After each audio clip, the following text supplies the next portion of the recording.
Ahí la hora está incorrecta, no es las 15:30, inicialmente habíamos pensado esa hora.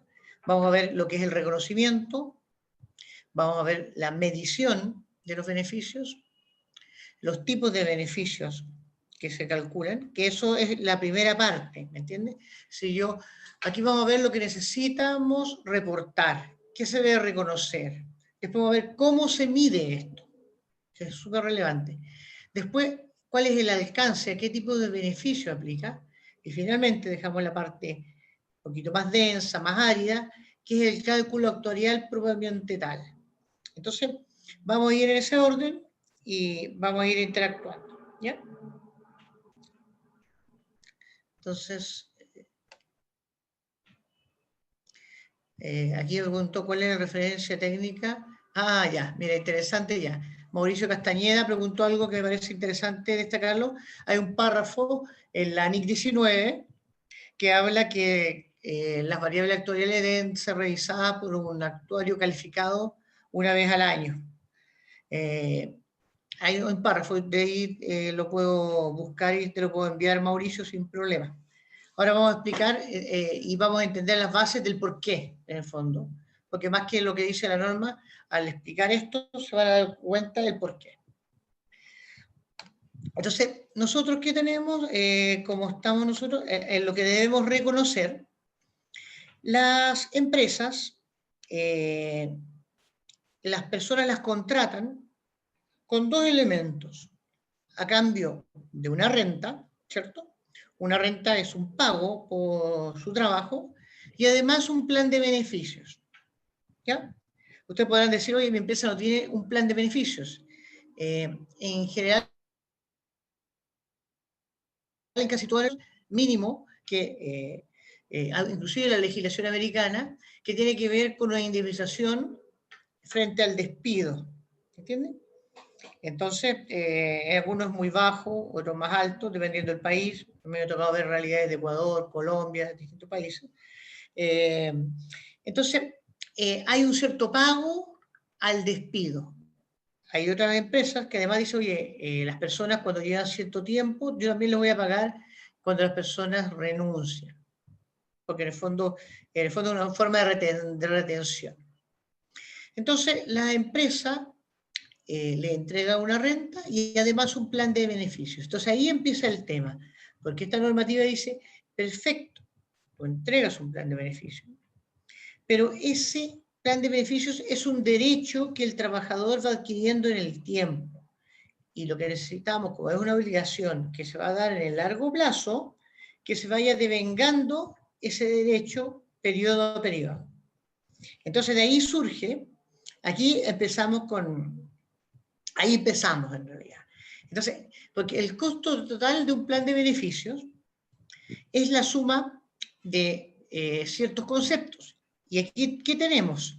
Uno que es de los bastante el costo del servicio. ¿Ya? Que en el fondo el costo del servicio tiene que ver al incremento de esta obligación o este derecho que tienen los trabajadores por el ejercicio, por un periodo más de ejercicio de la relación con el trabajador. Es decir, no es lo mismo un trabajador que lleve 3 años trabajando conmigo frente a la indemnización o de un que lleve 4 años. Porque en el fondo el que lleva 4 tiene un beneficio mayor o un pago mayor. En Chile, por ejemplo, se utilizan los topes de los 11 años, hay otras empresas que realmente liberan este tope, en otros países he visto que hay topes de 5 años, hay otras de 15 años, ¿entiendes? Depende de las legislaciones de cada país, pero siempre hay un derecho que se va devengando en el tiempo. Esto es bien claro, se nota mucho en las concesiones. ¿Por qué?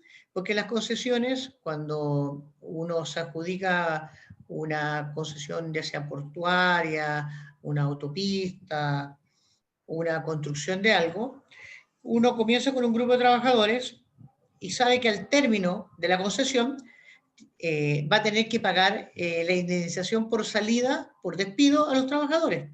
Y naturalmente, por un tema de costeo, debería ir midiendo ese derecho en el tiempo.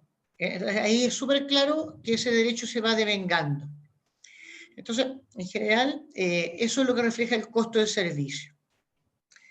Eso por una parte. Entonces, el primer concepto que ya tenemos claro es el costo del servicio, que es el costo del derecho, ¿ya? Luego, tenemos el costo de interés. ¿Qué es el costo de interés o el costo financiero? Esto tiene que ver, uno cuando hace esta provisión, las empresas deben hacer esta reserva a una tasa de descuento baja o de obligaciones de bajo riesgo, ¿ya? Entonces, ¿qué implica? Que eso les implica una constitución a valor presente en el tiempo, en el largo plazo, o sea, es un flujo descontado de una tasa. Y en la medida que nos vamos acercando al cumplimiento de su obligación, al pago, este costo de interés se reversa, ¿me entiendes? O sea, va siendo parte de los costos que se va reflejando, porque estamos más cerca del pago. Entonces, el costo financiero es el reverso de este costo. Tenemos dos conceptos: costo de servicio y costo de interés o costo financiero. Entonces tú dices, tengo la provisión al principio y esta crece porque o el derecho de la persona aumenta, ¿cierto? Que es el costo de servicio, o sea, por mayor permanencia en la empresa o que le subieron el sueldo, a veces motivo. Y además se va a incrementar porque voy acercando el pago, o sea, el costo financiero va incrementándose. Y con eso me voy acercando al pago final, ¿ya? Y además hay un tercer punto en la norma que es la pérdida o ganancia actuarial. Entonces ahí empezamos, oye, ¿qué es la pérdida o ganancia actuarial? La pérdida o ganancia actuarial tiene que ver con una estimación de matemática de largo plazo o de mediano plazo. Nosotros cuando tomamos el modelo actuarial definimos variables asociadas. O sea, una variable implica, estas personas o este grupo de empresas va a tener una tasa de rotación no sé, por un 3%, va a tener una tasa de despido, va a tener una tasa de crecimiento de las rentas, va a tener una tasa de crecimiento del costo de los beneficios. Se definen ciertas variables que son las inputs para el modelo. Sí, y eso yo lo estimo hoy. ¿Qué pasa si dentro de 5 años, piensen que estos son beneficios que se pagan en 20 años, por ABC motivo cambian esas condiciones de largo plazo? A lo mejor el desempleo se incrementa mucho o las características estructurales de la empresa hacen que su rotación sea muy alta y no son las mismas tasas que yo definí en un principio. Cuando sucede eso, yo hago una revisión de las variables actuariales. Al revisarlas y cambiarlas, voy a generar una diferencia en el saldo. Esa diferencia en el saldo es lo que se llama pérdida en el caso que disminuya el saldo o ganancia en el caso que aumente el saldo actuarial. ¿Ya? Lo que recomienda la norma, y aquí lo que estaban preguntando al principio, es que estas variables, como estamos para una empresa y las empresas normalmente cambian, son entes que van adaptándose a los mercados y al tiempo, estas variables pueden cambiarse y revisar una vez al año. Eso es lo que recomienda la normativa. ¿Por qué? Porque, por ejemplo, políticas de rotación, esas probablemente cambian. Políticas de crecimiento de renta, ahora, por ejemplo, con todo el efecto pandemia a nivel mundial, el efecto COVID, ha generado en muchos países desempleo porque la industria productiva ha disminuido. Entonces eso va a generar una presión económica hacia una caída de la tasa de crecimiento de las rentas. Entonces eso es innegable, va a suceder. Las tasas de rotación deberían incrementarse en algunos sectores y las tasas de inversión van a caer. Entonces se van a producir cambios en las variables actuariales. También probablemente van a haber retiros forzados producto del COVID de personas que están en ciertas edades que ya no pueden seguir trabajando, si bien vía teletrabajo, porque sus funciones no son adecuadas al teletrabajo. Entonces las empresas van a tener que reestructurar, reformular. Hay varias cosas que cambian o impactan en esta. Entonces, resumiendo, tenemos tres elementos, que esto es lo que necesita la contabilidad o la reportabilidad de la información financiera. Necesitamos tener un costo-servicio, un costo financiero y una pérdida de ganancia actuarial. Entonces, hasta ahora sabemos lo que necesitamos, lo que se debe reconocer, ¿cierto? El costo-servicio y el costo financiero son elementos que van al estado de resultados, ¿cierto? De forma directa. Y la pérdida de ganancia actuarial, al ser algo estructural, es algo que se reconoce en otros resultados integrales, que en el fondo es algo patrimonial. Entonces, ya sabemos lo que queremos determinar.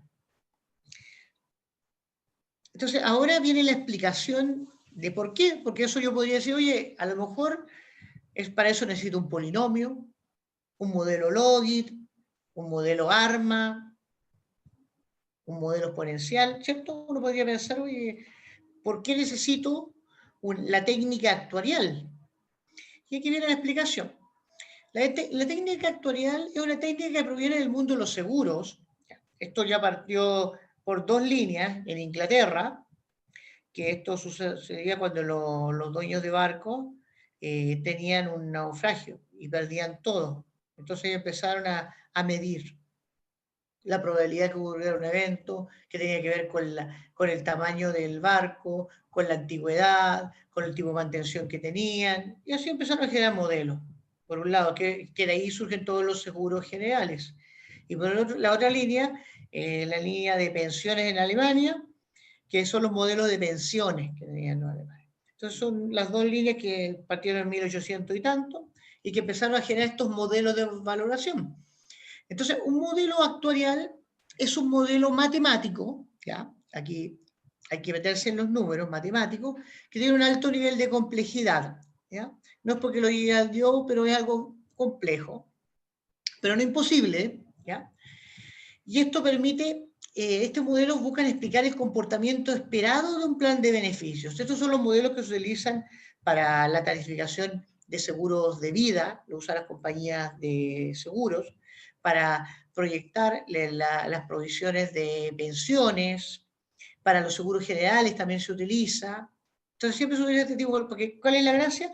Que esta modelación permite medir o explicar el comportamiento esperado futuro y involucra elementos que tienen que ver desde el punto de vista financiero y demográfico. ¿Ya? Entonces, yendo a lo que tenemos acá, la estructura de beneficios, por ejemplo, que cuentan, son 6 elementos clave con los que cuenta un plan de beneficios a los empleados. Primero, tenemos condiciones para optar al plan de beneficios, ¿cierto? O sea, hay cláusulas. ¿A qué me refiero con cláusulas? Por ejemplo, yo tengo un convenio colectivo en la empresa y esto dice que las personas que pertenecen al sindicato número 3 de la empresa tienen derecho a utilizar 10 cupos con indemnización a todo evento dentro de un año. Es una condición especial, ¿cierto? Y no aplica a todos. ¿Qué otro tipo de condición podría haber?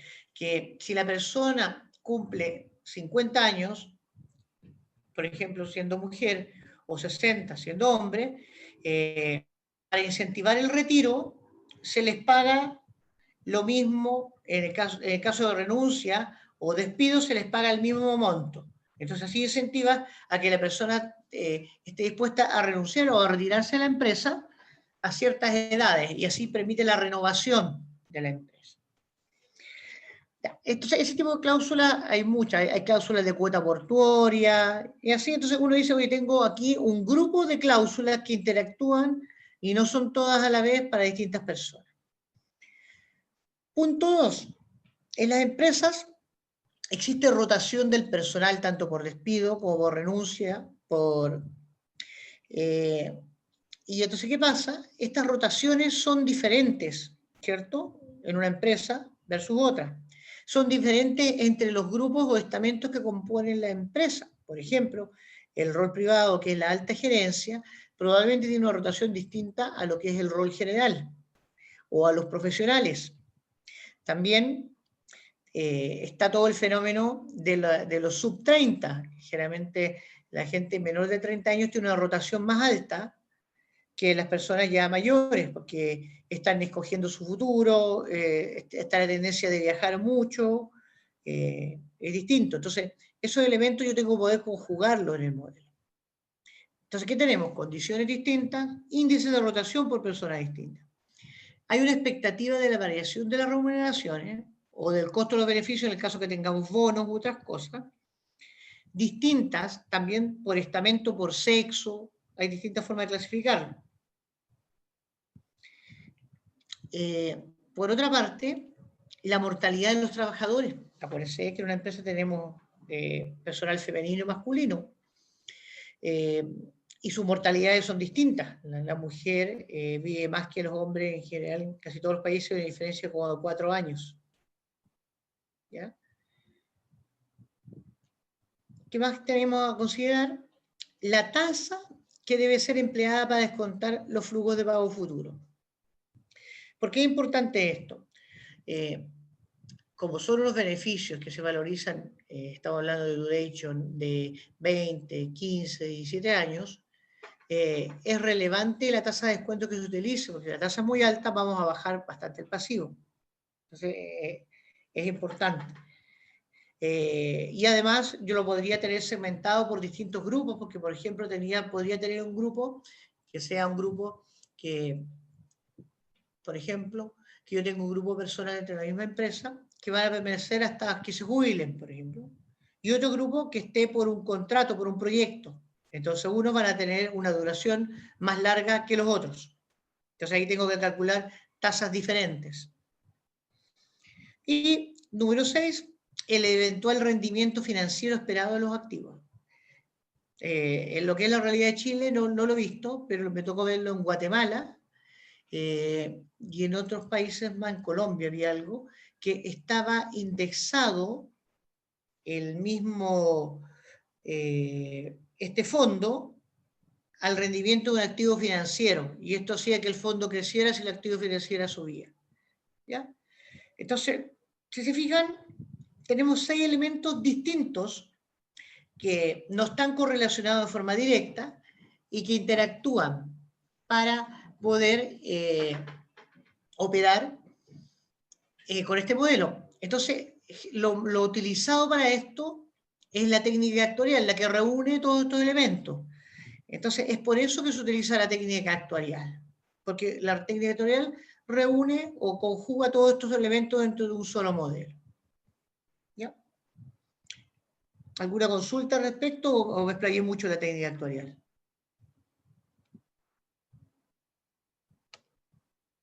Ya, todo va bien. Ya. Entonces, aquí, esto es lo que estaba preguntando al principio Mauricio Castañeda, que dice, NIC 19 indica que la paralización actuarial supone que el costo del plan de beneficio está influenciado por diversas variables. En el fondo, la norma habla de un mínimo de variables. La empresa, a su criterio, puede agregar otras adicionales que considere que influyen en el plan de beneficios. Pero por lo menos tienen que estar los salarios finales, que estamos hablando de la proyección de los salarios, la rotación, la mortalidad. Y en el fondo, como esto es incierto, esta incertidumbre se va a prolongar durante un tiempo, por lo cual la norma, en su párrafo 66, dice necesitamos 2 elementos, un método de medición o valorización actuarial, que es lo que acabo de explicar, que es lo que reúne los elementos, pero además hay otro punto que no es menor, que es establecer las hipótesis actuariales. ¿Por qué? Porque un modelo puede ser muy bueno, pero si yo no le ingreso los supuestos que reflejen esa realidad, no va a tener un poder predictivo adecuado. ¿Ya? Entonces, tenemos que tener, entonces ya vimos el modelo, vamos a explicar un poquito más adelante, y vamos después a ver las hipótesis. Entonces, ¿qué tenemos acá? Que la valorización actuarial se basa en la metodología de la unidad de crédito proyectada. ¿Qué es la unidad de crédito proyectada? A veces me ha tocado debatir esto. Algunos piensan que que es algo muy sofisticado, pero no es tanto. En palabras simples, la unidad de crédito proyectada, porque está la unidad de crédito y la unidad de crédito proyectada. La unidad de crédito proyectada dice, oye, aquí vamos a ir proyectando en el tiempo el derecho, y a la medida que transcurre el tiempo, tenemos que ir incrementando el plan de beneficio, o sea, tiene que haber un costo-servicio positivo, y ese es el que se va devengando. Eso es lo que da la unidad de crédito proyectada. Está la otra forma de la unidad de crédito, que en el fondo el costo-servicio es mínimo, y en el fondo uno valoriza casi todo el pasivo, que es como cuando lo hace con los seguros de rentas vitalicias, de pensiones. Pero aquí se utiliza la unidad de crédito proyectada, ¿ya? O el de los beneficios devengados, que en el fondo es devengando el derecho en proporción a los servicios prestados, como ahí lo indica. Y ahí, en el párrafo 59, la norma recomienda que la valorización actuarial la realice un profesional calificado, entendiéndose quien realiza evaluación actuarial son actuarios. En algunos países no existe la carrera de actuario propiamente tal, pero hay entidades que te certifican como actuario. La mayoría de los actuarios son gente que ha trabajado mucho en compañías de seguros, entidades de pensiones, en gobiernos, cosas así. ¿Ya? Entonces, hasta ahora, eso es lo que vamos a medir nosotros, ¿cierto? Entonces, fíjense qué es lo que tenemos acá a la vista. Tenemos un método de valorización actuarial, ¿cierto? Tenemos hipótesis actuariales, eso es importante porque tenemos el método, ¿cierto? Que es el método de la unidad de crédito proyectada. Tenemos hipótesis, que son las variables actuariales que definimos. Tenemos, por otro lado, el análisis de las cláusulas formales, que son las que están escritas, y también las informales. Las informales, ¿cuándo es? Cuando yo tengo una empresa y por ABC al rol privado, por ejemplo, le pago sin topes en años. ¿Por qué? Porque es un beneficio para el rol privado, pero a lo mejor no está escrito. Entonces, eso son obligaciones constructivas que uno va generando en el transcurso de esto. Bueno, todos esos elementos se van reflejando en lo que es la unidad de crédito proyectada. Y ahí voy devengando el derecho. Mientras las cláusulas sean más altas, el costo de servicio va a ser más relevante, porque el derecho que va adquiriendo va siendo más importante. ¿Ya? Aquí está la norma, el subpárrafo 67 y 68, habla lo que hablamos en un principio, que aquí existe un hecho económico, que tenemos una empresa, la cual tiene trabajadores. Entonces, esta empresa le ofrece un contrato al trabajador y le otorga un plan de beneficios. Entonces, esto es lo que el plan de beneficios es lo que constituye el costo de servicio, porque genera una unidad adicional de derecho en cada periodo. ¿Ya?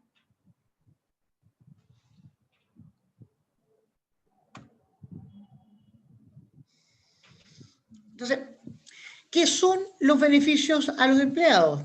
¿Ya? Aquí hay distintos tipos de beneficios a los empleados. ¿Ya? Esto también es importante para que lo tengan en cuenta. ¿Ya? Un beneficio es toda retribución que la entidad le otorga a los trabajadores a cambio de sus servicios prestados. ¿Ya?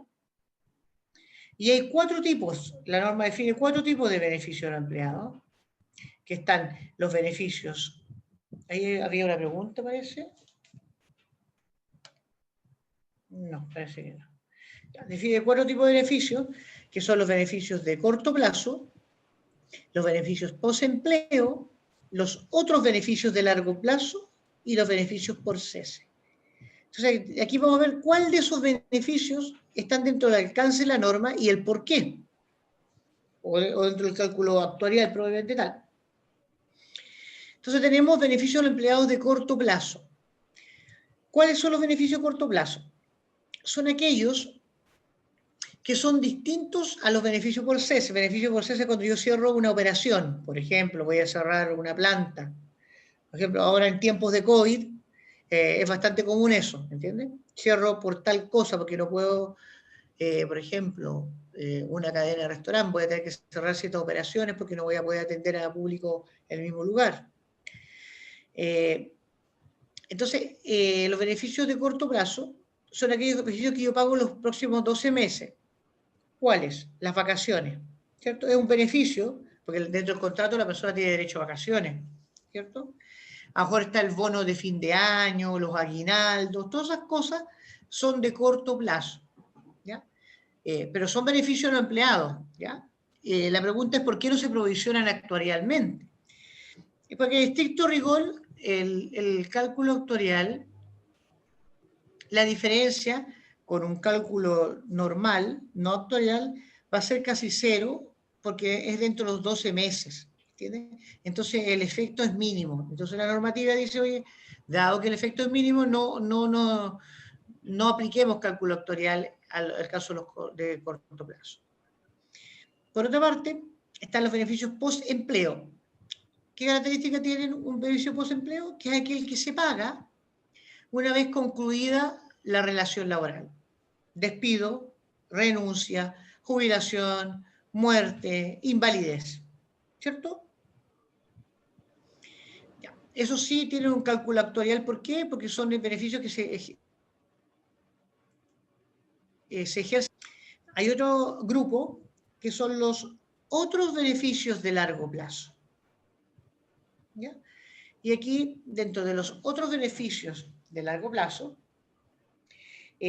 son todos aquellos beneficios diferentes a los beneficios de corto, ¿ya? Pero que se pagan en el largo plazo. Por ejemplo, ¿qué podría ser? Muchas empresas tienen lo que se llama los bonos por antigüedad, los quinquenios, que cada 5 años le van pagando un bono a la persona. Entonces se significa que la persona, en el fondo, desde que entra a la empresa, va a ir devengando un derecho en el tiempo. Entonces, lo que dice la normativa, eso debería valorizarse actuarialmente.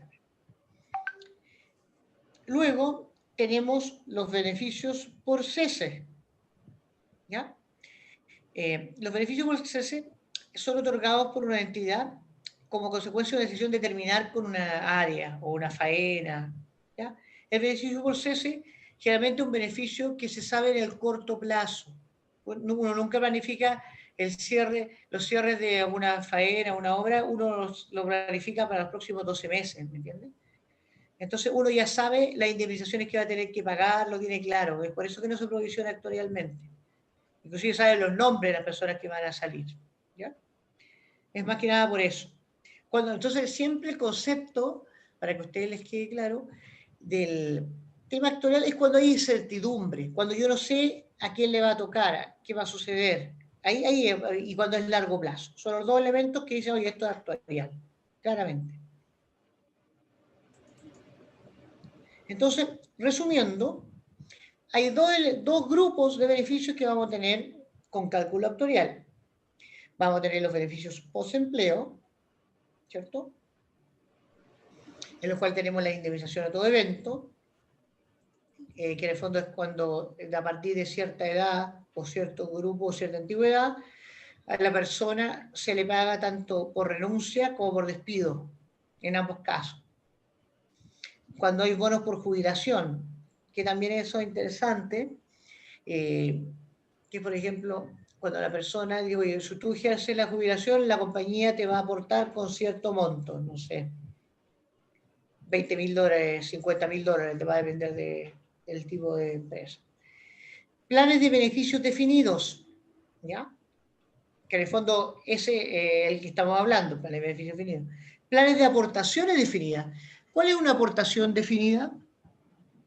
¿Quién sabe? Una aportación definida es un monto definido. Por ejemplo, yo te voy a pagar un seguro, una dote, un seguro total, como ejecutivo de esta empresa. Y ese se va a ejercer cuando tú termines. Entonces ahí la empresa, la diferencia, que no tiene cálculo actuarial porque el cálculo actuarial lo hizo la compañía de seguros que le cobró la prima. ¿Ya? El punto número 2, aquí está lo que les hablaba de los otros beneficios de largo plazo, que son los bonos, premios por antigüedad, permisos remunerados a largo plazo. Eso no es tan común, pero en las universidades pasa. cuando un profesor se va con año sabático, ¿me entiendes? O remunerado y después vuelve, ese tipo de cosas. Beneficio por invalidez permanente.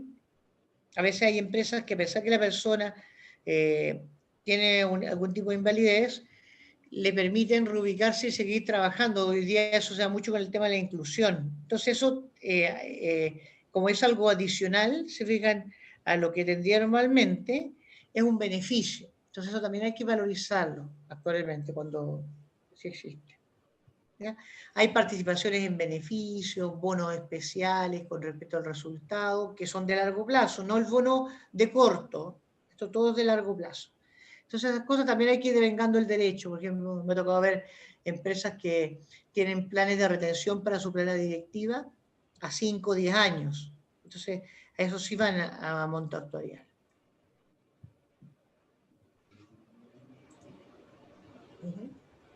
Ya. Este slide es bastante importante porque este slide resume lo que es el modelo actuarial. Yo lo puse con figuritas para que fuese más didáctico. Entonces, aquí, ¿qué indica esto? Que tenemos un hombre, una mujer, masculino o femenino, que ingresan a la empresa, dependiendo del nivel de estudios, puede ser 18 o 24 años, o 30 años hoy en día los que hacen posgrado o esas cosas, o los que viajan por el mundo, que pueden ocurrirles distintos eventos durante su vida laboral. Puede fallecer, ¿cierto? Nadie está libre de eso. Puede tener un accidente, que son eventos que lo hacen salir de la empresa, del plano laboral. Ojo con eso. La persona puede ser despedido o puede renunciar. Y si es que no sucede ninguno de esos eventos, ¿qué pasa? La persona permanece en la empresa y en algún momento, cuando tenga su edad de jubilación, va a tener derecho a ejercer ese beneficio. Entonces yo en el cálculo actuarial tengo que poder reflejar todos esos elementos y ir devengando ese derecho en el tiempo. Entonces, si se fijan que mientras más beneficios tenga la empresa asociado a cada uno de estos eventos, el costo de servicio va a ser más alto, naturalmente.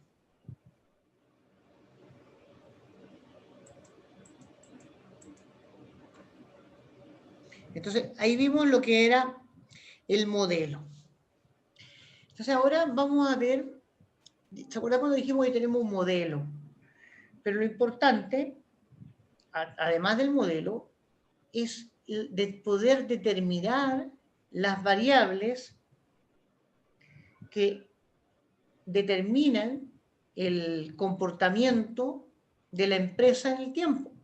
Y para eso se definen dos grupos de variables, que son los supuestos demográficos, que tienen que ver con intrínsecos a la empresa, entre lo que tenemos la tasa de rotación, ya sea por despido o renuncia.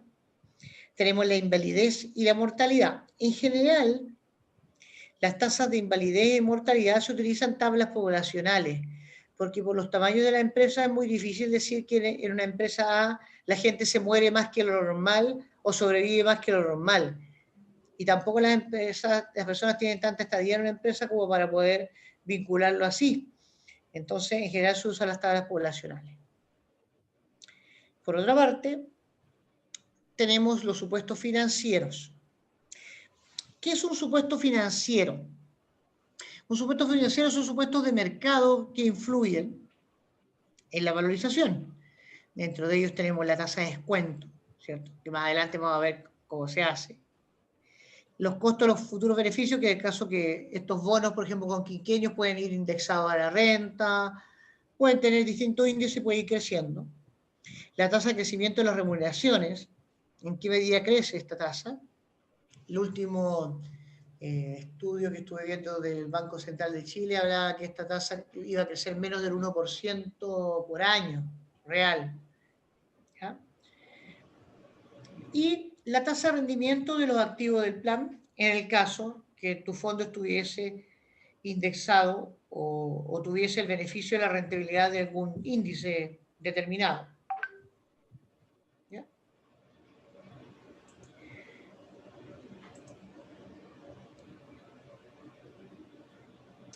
Aquí vamos a hablar de las tablas de Chile. Sé que esta conferencia es LATAM, pero son las que tenía, que son las que se están utilizando hoy día en Chile.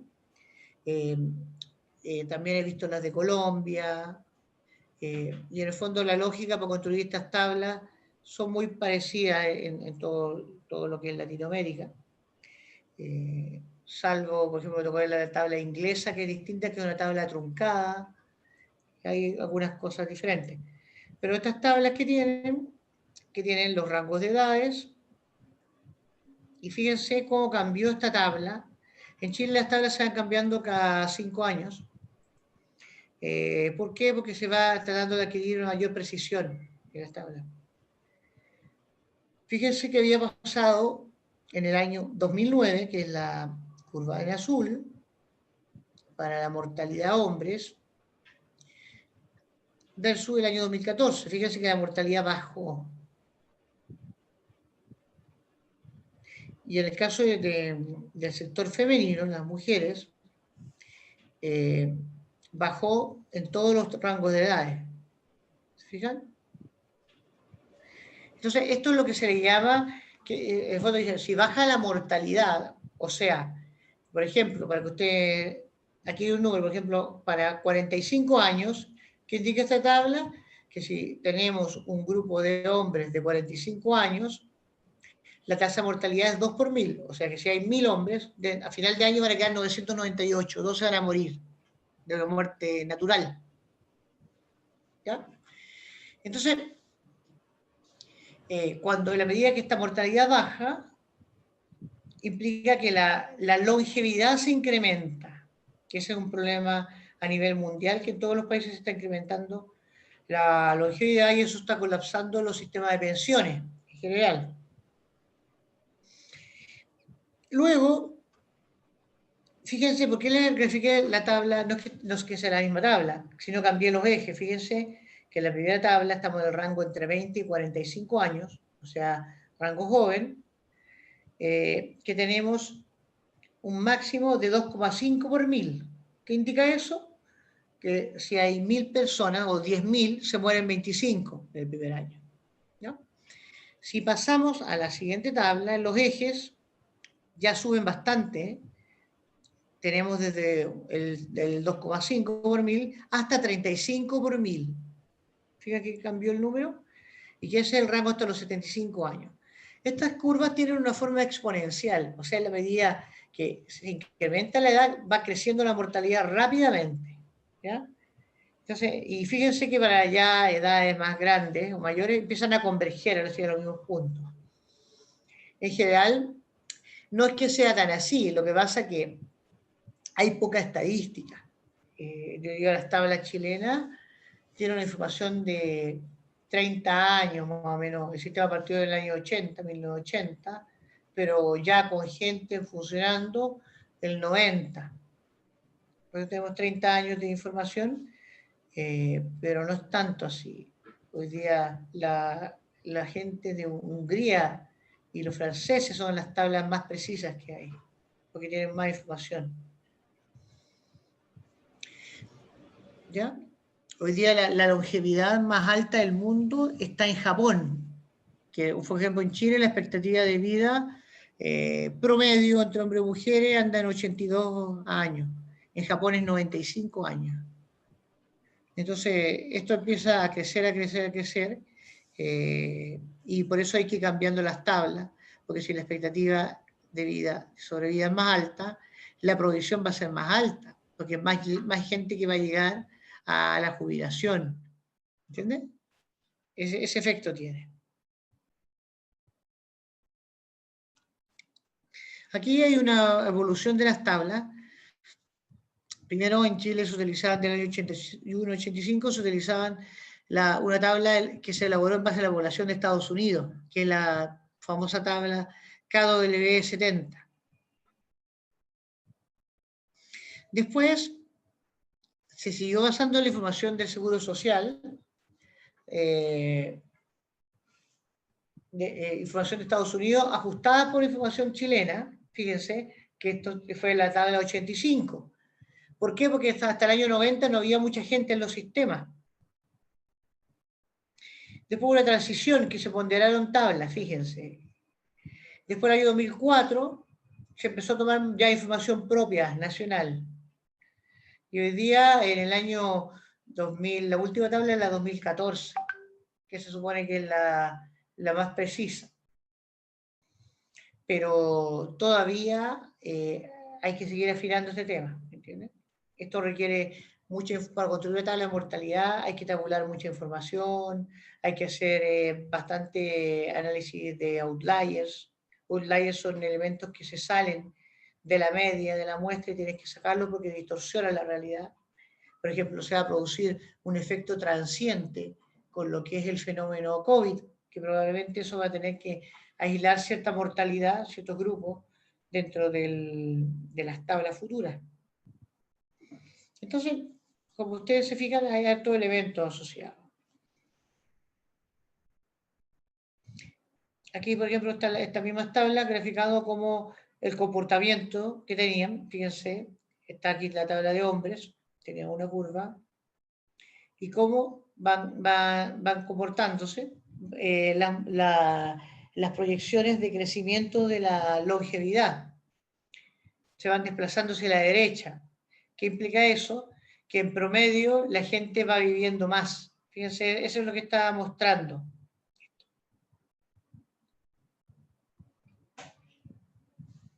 Y este análisis, aquí está hecho para Chile, se ha hecho en países como en Colombia también, en Ecuador, y en todos los países pasa lo mismo. En países europeos pasa lo mismo, en Austria, en Inglaterra, Alemania, Japón, y se va desfasando, o sea, la longevidad se va incrementando.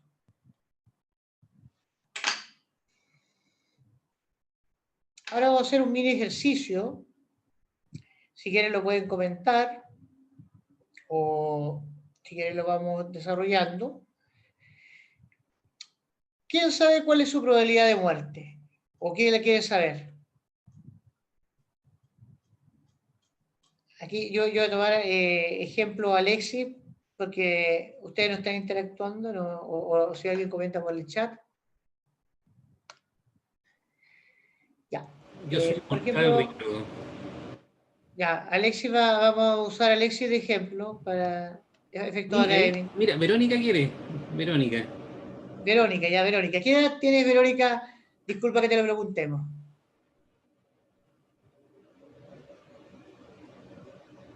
46. 46. Ya. Estamos acá entonces en la puntita de la tabla. ¿Ya, Verónica? Entonces, fíjate la mortalidad. Yo fuera. ¿Ah? Yo fuera. No, lo voy a dejar adentro, sino entre 45 y 46 no hay mucha diferencia. Entonces, ahí le correspondería la tabla de mujeres. ¿Ya? Entonces, para 45 años, si, con la información del año 2009, esta tabla tenía un 1 por 1000. ¿Qué implicaba eso? Que solo ese año, cuando tú cumples 45 años, un grupo de mujeres, una fallece. O sea, es uno de cada 1000. Cuando tú tienes 45 años, dentro de 1000 mujeres, una va a fallecer. Si esto, con el cambio de tabla, se dijo, no, en realidad no es 1, sino 0,8, o sea, de 10.000, 8, ¿me entiendes? Para tener número entero. Eso es el caso de mujeres. Para la misma edad, en caso de hombres, fíjense que las diferencias son bastante abismantes. En el caso de hombres, sería con la nueva tabla un 2 por cada 1000, o sea, el doble, duplica la mortalidad de los hombres. O sea, se mueren más rápido se mueren los hombres. Es un fenómeno que se ve en muchos países, que uno ve viudas más que viudos. Es algo a analizar. ¿Por qué los hombres viven menos que las mujeres? Es una pregunta existencial. La herencia. Entonces, ahí, Verónica, esa es tu probabilidad de muerte. 1 por cada 1000. Entonces, ahora vamos a ver. Bueno, Verónica, sigamos con el ejemplo de Verónica. Tu cónyuge, ¿qué edad tiene, por ejemplo? Porque vamos a calcular cuál es la probabilidad de que mueran de forma natural ambos. Supongamos que el cónyuge de Verónica tiene la misma edad, o coloquémosle a ver una edad más joven. ¿Cuánto? Que tiene 40 años. Supongamos que tiene 40 años. Si el cónyuge de ella tiene 40 años, o sexo masculino, su probabilidad de muerte vendría a ser, según esta tabla, un 1,5 por 1000. ¿Ya? Entonces, la probabilidad de que ambos mueran el mismo año, cuando él tenga 40 y ella tenga 45, es algo difícil, ¿cierto? Que no sea un accidente, ¿cierto? Entonces, es el producto de las probabilidades, 1,5 por 2, ¿ya? Eso me da 3 sobre 1000 por 1000 sobre 1.000.000, ¿cierto? Que es bastante, mucho más bajo, 3 sobre 1.000.000, que es mucho más bajo que las otras probabilidades, es que se den las dos a la vez. Entonces, siguiendo con el mismo análisis, todo esto se utiliza en el cálculo vectorial cuando yo proyecto. Ahora, ¿qué pasaría? ¿Cuál es la probabilidad de que muera o uno o el otro? ¿Me entiendes? Que no sean ambos a la vez, sino que fallezca uno u otro. Es la suma de las probabilidades. O sea, 2 por 1000 más 1,5 por 1000, 3,5 por 1000. O sea, es más alto. Es más probable que si yo tomo 2 personas, o muera uno o muera otro. Parece hasta ahora natural el ejercicio, ¿cierto? Y ahora preguntémosle a alguien del público, que yo creo que muchos tienen estas valorizaciones en su empresa y ya se dieron cuenta de ciertas cosas. ¿Qué opinan del COVID-19 y sus efectos en la tabla de mortalidad? Dejamos ahí abierto el chat para preguntas, a ver qué nos dicen al respecto.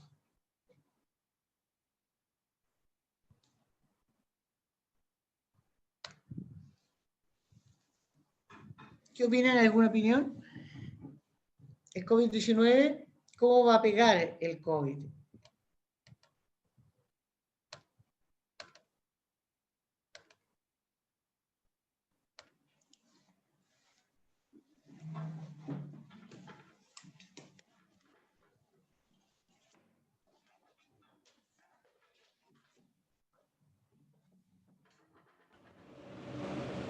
Nadie. Mucha Nadie, no, probabilidad ni de muerte. pregunto. Ya, Ricardo, según lo que... ¿Me escucha? sí te escucho. Según lo que oí, en un principio se hablaba de que la probabilidad de muerte era sobre personas mayores, obviamente, pero que en la práctica no ha sido así. Que ha Sí. muerto mucho joven, mucha persona que no estaba en el tramo de riesgo, que fue al contrario de lo que se estaba previsto. No sé, es una... Eso es importante lo que tú comentas, Alexis, porque ¿qué produce este tema del COVID? Probablemente ya, bueno, dicen que ya está casi lista la vacuna, se va a inocular a la gente de riesgo, pero es un factor nuevo que incide en la mortalidad. Y como tú bien dices, si bien afectó a personas de edades mayores, pero de edades mayores, estamos hablando gente de 70 años, la gente muy mayor, mucha falleció, pero también gente que provocó efectos importantes en mortalidad, gente ya sobre 50, sobre 60. Y también hay grupos de edades más jóvenes. Entonces, probablemente el efecto COVID vino para quedarse. Hasta ahora, si de acuerdo a las investigaciones, no es algo que esté erradicado. ¿Entiendes? Entonces, probablemente esto va a producir un incremento en las tablas de mortalidad, que se va a ver reflejado en las nuevas tablas, y eso, por un lado, va a bajar las provisiones, porque mucha gente no va a llegar al beneficio final. Pero es un tema a considerar y probablemente en cada país, cuando salgan las respectivas tablas, se va a medir estos efectos. Es un tema. La idea de estos ejercicios era una mini reflexión para ir conversando al respecto. Y ahora vamos a seguir analizando. ¿Hay alguna pregunta hasta el momento como para ir recapitulando ideas o seguimos? Ustedes me dicen. Seguimos.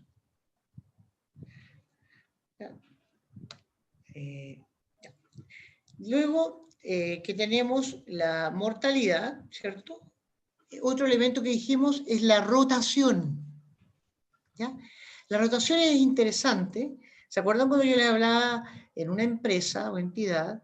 La rotación, tenemos el grupo del sub 30 en el fondo, que son aquellas personas jóvenes que generalmente están un rato en un empleo, no tienen una cohesión tan fuerte con el empleo y están haciendo su plan de vida, que probablemente es viajar, conocer, tienen otros intereses. Entonces, la rotación en esas edades jóvenes es muy alta y es un tema que se está dando. También son profesionales altamente valorados por las empresas por los conocimientos nuevos que traen, pero tienden a no quedarse mucho en las empresas. Entonces, se produce esa curva en la primera etapa. Luego, esta rotación empieza a caer naturalmente porque se empiezan a estabilizar las personas en la empresa. Entonces, ¿qué sucede? Yo cuando hago el cálculo actuarial dentro de las variables, tendría que poder determinar esta curva para mi empresa, determinar cuál es la tasa inicial y cuál es la tasa de largo plazo, o la tasa de rotación final de la empresa. ¿Ya? Para esto se toma información interna de la empresa y generalmente uno aplica la forma de esta curva, no los porcentajes, porque esto es una rotación que se hizo con el Instituto de Actuarios Americanos y tiene la rotación en Estados Unidos, que ustedes saben que en Estados Unidos hay una flexibilidad laboral bastante alta, entonces probablemente esta rotación no es representativa de los países latinoamericanos, que es diferente. Entonces, pero lo que sí la forma, sí. Luego, otra variable que se calcula y que es bien interesante es la tasa de crecimiento de las rentas. Y aquí hay mucho error, a veces al calcular. Muchos piensan, oye, es lo que yo reajusto, IPC más algo. Bueno, IPC en Chile es índice de precio al consumidor, o la inflación más algo. Y lo que pasa, lo que se busca acá es aislar el efecto, aquí es la tasa de crecimiento de la renta para una persona en un mismo cargo. Si la persona entró como operario de, no sé, de horquilla, la idea es saber en cuántos años, dado que incrementó su productividad, se incrementó la tasa de crecimiento. Sin incluir los ascensos, porque si es operario pasa a supervisor, no aplica. ¿Por qué no aplica? Porque yo cuando hago el cálculo actuarial cargo la nómina y si la persona subió la renta porque lo subieron de cargo, va a estar cargado y me va a afectar el costo de servicio. Entonces, si yo la considero dentro de esta tasa, voy a incrementar artificialmente mi provisión. Lo voy a hacer 2 veces, sin querer. ¿Ya? Aquí, por ejemplo, este es un estudio que hizo el Banco Central de Chile, que tomó información del año 1990 a 2017, y dijo, oye, en función de los años de trabajo, cómo se incrementa la productividad. En el fondo supone que la productividad hace que el incremento renta.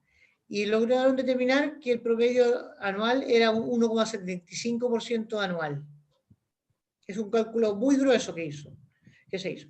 Después por ahí encontré otro estudio que también hizo el Banco Central, esto se ha hecho en Chile, y separó las actividades. Dijo, oye, a lo mejor la productividad se incrementa de forma distinta según el tipo de actividad, ya sea cognitiva o manual. Y en el fondo lo que llegaron a concluir, que la renta, la experiencia laboral va siendo más valorada en la actividad cognitiva que en la actividad manual, que son actividades más repetitivas. Y llegaron a la conclusión que en función de la experiencia laboral, en promedio, en las actividades manuales se incrementa un 0,5% versus las cognitivas que un 1,2%. Ese es otro estudio. Pero esto uno lo podría determinar con su empresa, el estricto rigor lo debe hacer, determinar con su empresa. ¿Por qué es importante ver esta información de mercado? Porque tu empresa, de alguna forma, la política de recursos humanos o de incremento de rentas es el fiel reflejo de lo que refleja la industria o el mercado, o tiende a hacer eso en el largo plazo. Una empresa nunca está pagando mucho más que el mercado, ni mucho menos, siempre está ahí en una banda. Entonces tiende a comportarse de una forma parecida, no puede ser muy disímil del mercado. ¿Ya? Entonces, eso es interesante ese elemento. Luego, la tasa de descuento.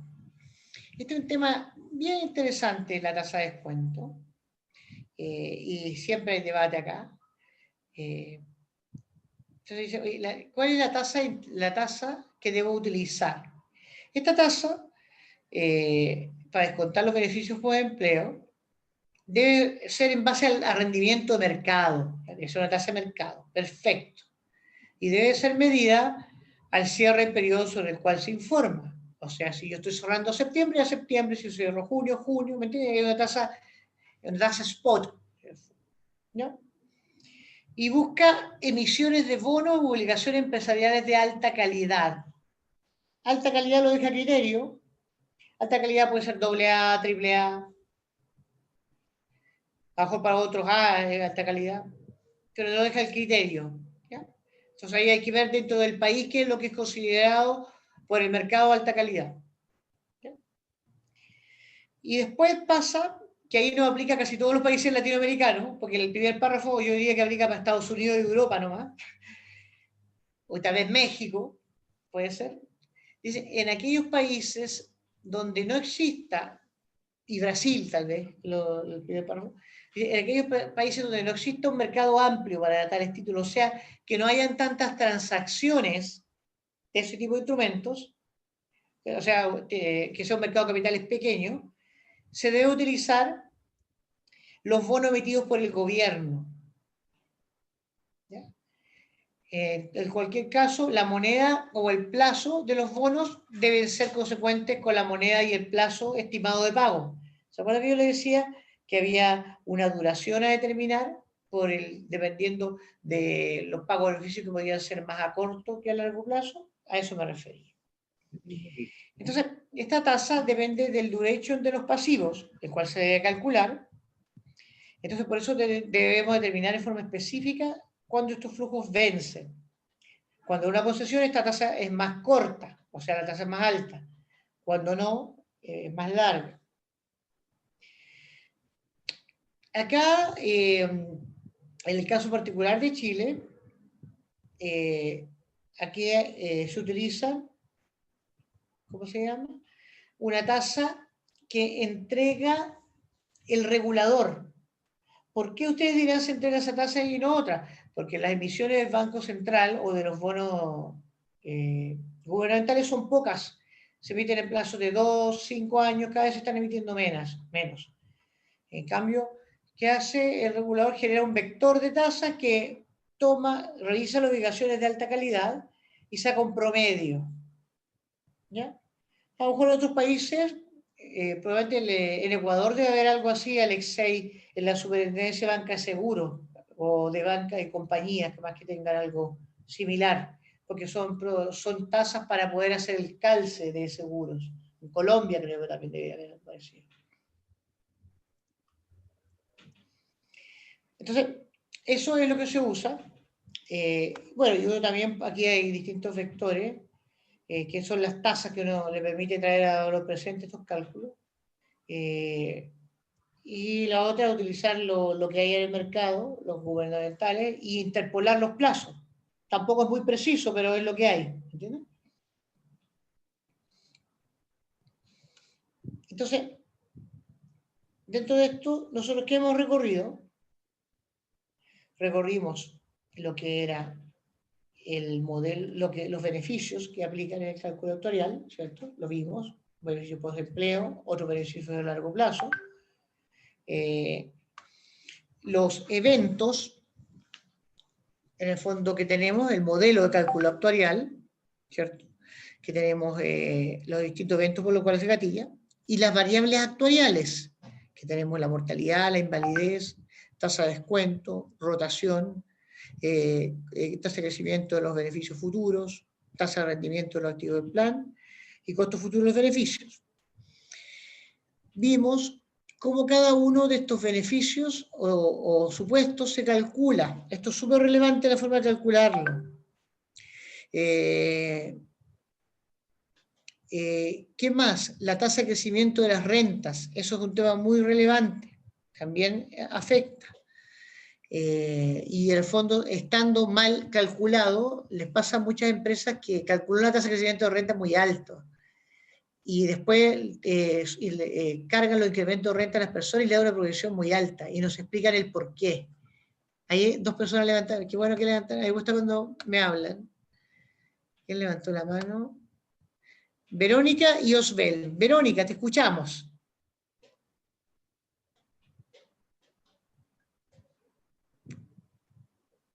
Verónica, a ver, ¿quién va a hablar? Perdón, Ricardo, ¿a quién habilitamos? A Verónica habilita y después Osbel, pues, las damas primero. Ya. A ver, espérate, Verónica. ¿Sí? ¿Aló, Verónica? Tiene que desmutearse desde allá. ¿Yo tengo que desmutearla o no? No, no, ella tiene que desmutearse, yo ya la habilité. Ya. Tiene que presionar el botoncito del micrófono, Verónica.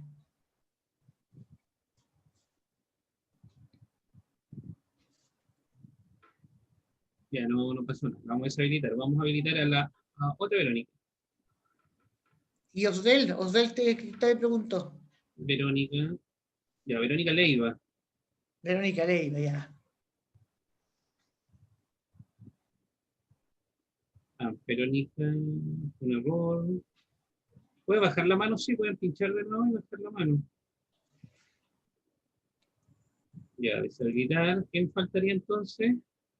Osbel. No está Osbel levantando la mano. Sí, no, no lo puedo. A ver, no, perdona, ¿dónde están los? No los veo. Estoy mal. A ver, ¿dónde está Osbel aquí?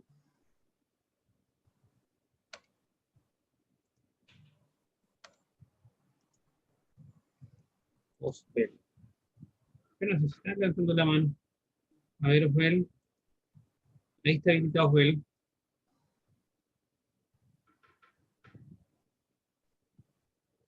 Ya, Osbel. Cuéntanos, Osbel. ¿Me escucha? Perfecto. Ya. Osbel, ¿de Sí, dónde Bueno, nos llamas? ya. Tengo en realidad dos consultas que hacer. Una referente a las bases que se tienen que revisar, las bases actuariales de cálculo.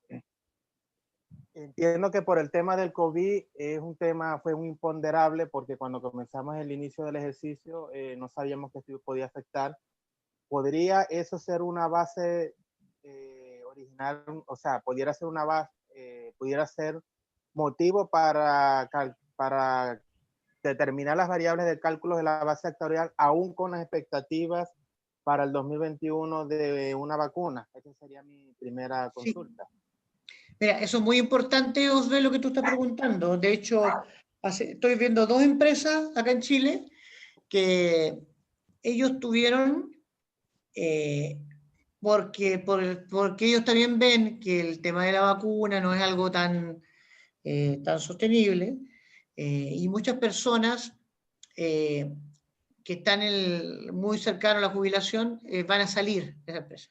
Entonces ellos, ese elemento adicional, fondo que es algo que estima la administración, obviamente con el soporte actuarial que yo les di, decidimos incorporarlo como un elemento más que me cambia los elementos de las variables actuariales y decidimos constituir una provisión adicional para el pago porque esa persona ya tenía el derecho listo hacia indemnización a todo evento. Entonces se constituyó porque probablemente se iba a ejecutar más luego o antes de lo previsto.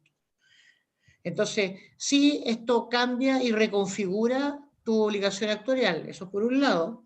Y por otro lado, en la misma actualización de las tablas, de hecho, en Chile se está discutiendo el tema del efecto COVID-19, que probablemente va a cambiar la forma de estas curvas. Entonces, es un tema que vamos a estar mirando este año 2021 y que sí va a afectar, va a ser algo distinto.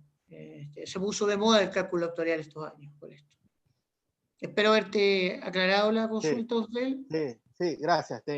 Y sí, la primera consulta. Y la segunda es que a mí me llama la atención, yo sé que acá en Chile, yo soy extranjero y yo sé que, por ejemplo, en mi país de origen, sí o sí se registra lo que es la indemnización laboral, porque está dentro del marco legal, pero acá solamente se aplica cuando es a todo evento. Pero hay una máxima o un principio a nivel de IFRS que dice que el fondo prevalece sobre la forma. Entonces, te pongo el ejemplo, en un grupo, en un holding, donde no existe todo evento, pero existe una alta rotación,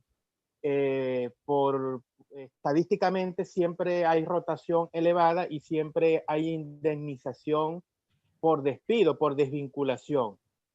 Ese hecho pudiera generar que yo pudiera registrar una provisión actuarial en ese sentido, basándome en las estadísticas pasadas.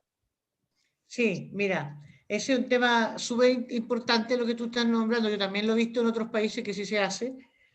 Nosotros presentamos como Instituto de Actuarios el tema al regulador chileno, porque vimos que las empresas auditoras no lo estaban exigiendo o no lo Correcto. realizaban en Chile, siendo que es un pasivo que se va devengando en el tiempo, ¿me entiendes? Es un derecho, eh, salvo para las concesiones. Para las concesiones sí lo exigen porque es más corta la fecha de ejecución.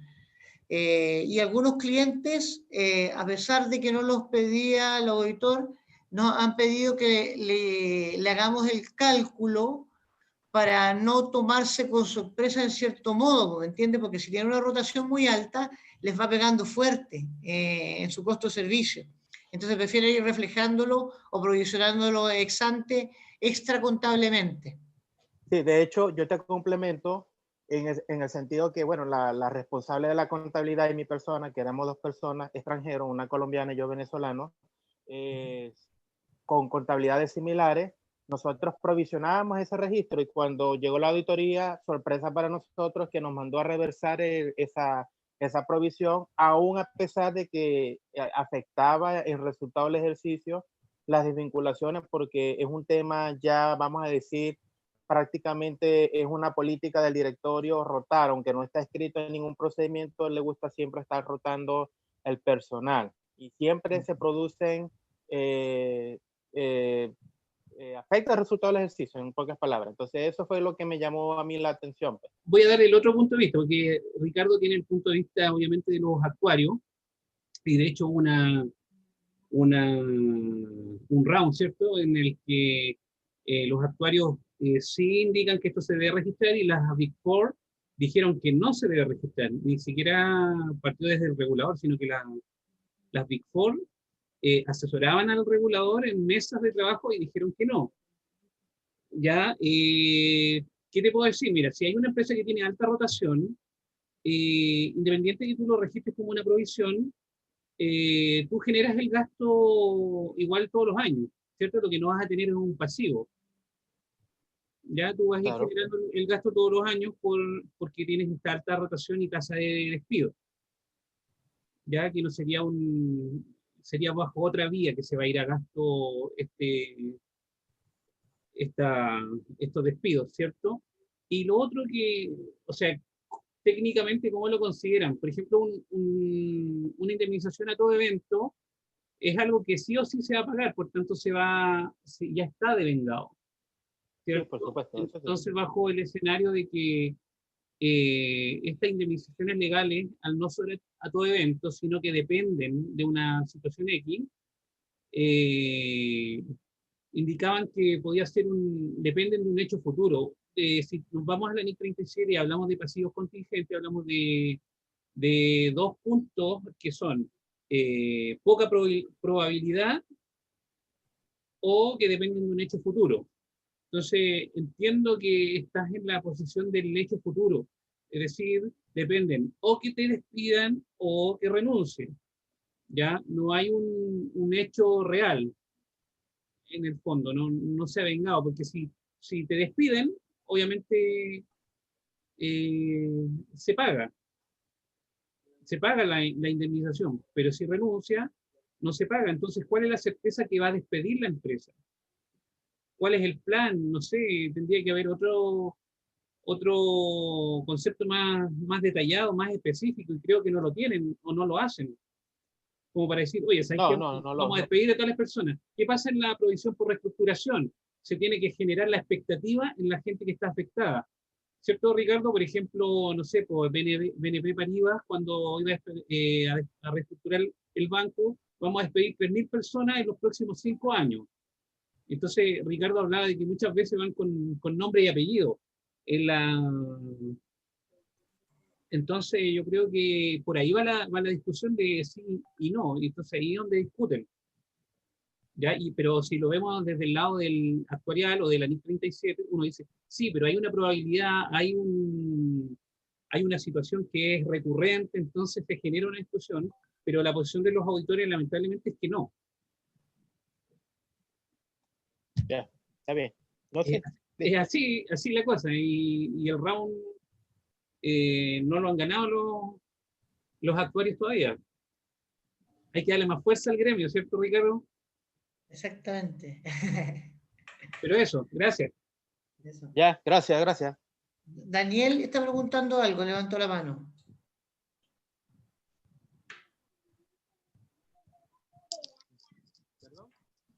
¿Le habilitaste, Alexia, a Daniel? Que no me aparece. Daniel, ¿cuánto? Dime tú para... Daniel Venezuela. Daniel...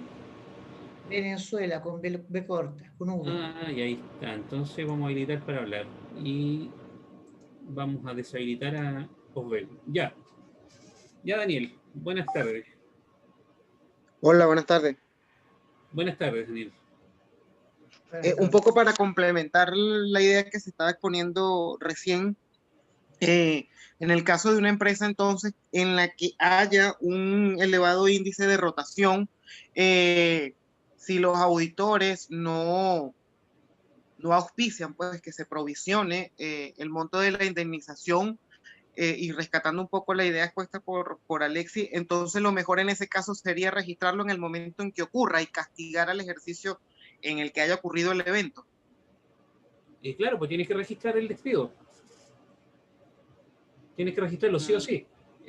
No Sí, tiene opción. ok, sin haberlo provisionado y por supuesto sin tener una cuenta de pasivo, simplemente registrarlo. Claro, ahora mira, lo que tienes que revisar sí es que hay otras situaciones porque puede generar mucha rotación, donde sí se podría permitir una provisión, donde sí se tendría que evaluar es que si, por ejemplo, ¿por qué estás despidiendo? A lo mejor tú tienes faena y esas faenas duran ciertos periodos, entonces cuando hay personal asociado a una faena que tú sabes que va a terminar, claramente son situaciones, son otro tipo de situaciones que tendrías que Sí, ir son otro evaluando. tipo de situaciones, pero rescatando la idea del compañero que me precedió, Oswell, no sé si es un nombre, en el caso de que no haya un procedimiento escrito, no haya una expectativa de que el hecho futuro vaya a ocurrir en determinada cuantía, pero sí en la práctica ocurre de que se dan altos índices de rotación. O sea, hay la incertidumbre sobre el evento, pero con altas probabilidades de que ocurra con frecuencia. Claro, si lo que tienes que evaluar es por qué se genera este alto índice de rotación, si es por renuncia o por despido. Y cuál es el que es más discutible si es por despido. Sí, claro. Entonces, ¿por qué despides gente? Y una de las respuestas que daban las empresas cuando evaluaron a las Big Four y daban su posición, dice, la gente no contrata gente para despedirla, salvo que estés asociado a algún contrato específico, algún proyecto específico que tiene una duración específica, entonces ahí sí vas a despedir gente, Claro. como lo son las concesiones. Las concesiones tienen una vida útil definida. Determinada, claro. Exacto. Perfecto. Ya, eso es. Muchas gracias. ¿Quién más tiene consultas? Vamos a colocar el cafecito para que nos sentamos ad hoc. ¿Alguien más tiene alguna consulta, algo que quiera compartir, alguna idea al respecto?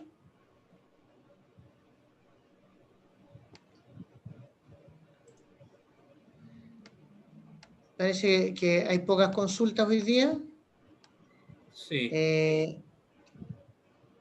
Ojalá que les haya sido claro el tema.